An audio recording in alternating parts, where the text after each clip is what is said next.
It's December, and that means there are some great new games coming out for us all to play. So today, GameRanks is bringing a list of the 5 best ones that you might want to give a spin. Number 5, Chivalry Medieval Warfare is a pretty sweet looking FPS, and by that I mean first-person sword fighter. As you can see, it's primarily melee based. Now the whole project basically stems from a Half-Life 2 mod created by the same people that made this game, called Age of Chivalry. And it's really not that far from the mod itself. It's not exactly a 100% brand spanking new game, as it has existed on other platforms prior. It's out on PC in the last generation of consoles. But let's say you want to play it in 1080p and 60 frames per second, you're gonna have to get the PlayStation 4 version.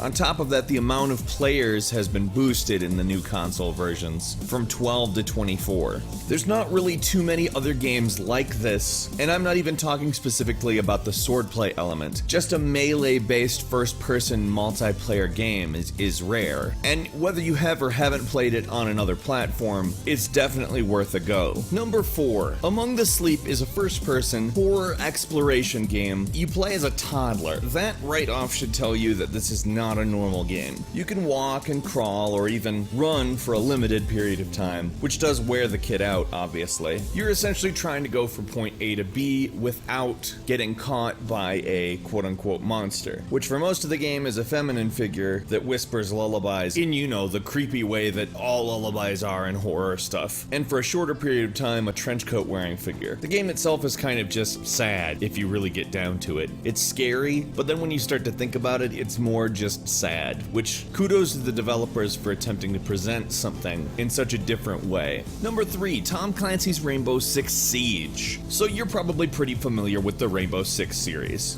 and you're also probably familiar with the trend towards online-only games, given competitive multiplayer. There is no campaign in Rainbow Six Siege. That doesn't mean it's not worth it. That means it's pretty much a distillation of one of the things that many people buy FPS games for now. And this version actually does a lot of cool things with environmental destruction. Another cool thing is that you can send a drone ahead of you and sort of plan your attack by finding the locations of enemies. It's a cool game as it allows you to kind of roleplay in the position of some of these operators, and gives you a pretty distinct set of characters to choose from with different perks, abilities, and equipment. Really, it's a very team-based game, very co-op based, regardless of whichever side you end up on. The game has really been regarded as a great entry into the Rainbow Six series despite not having a campaign. And as you know, that can be a bit of a sore spot for people who like campaigns. Definitely worth a shot. Number 2, Xenoblade Chronicles X. If you're one of the people that has a Wii U, this is an absolute must pick up for you,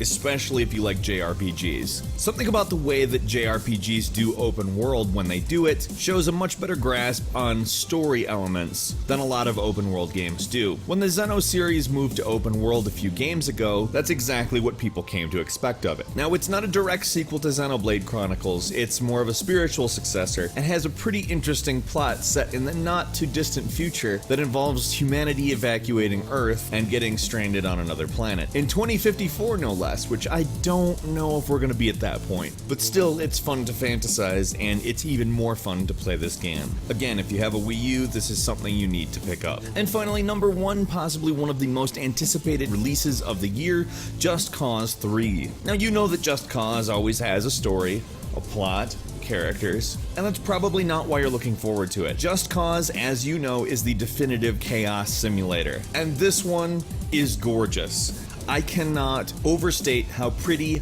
fun, and ridiculous this game is. Truly, there's not really any game as freeing as Just Cause is. If you're like me, you love Grand Theft Auto, but not for the story or the missions, mainly just for chaos. Just Cause is that element of the game ramped up to 400. Just Cause 3 is absolutely the next step in this type of game. It's gorgeous, it's huge, and really everything you could ask for from this franchise is included and turned up to 11. Can't recommend this game more.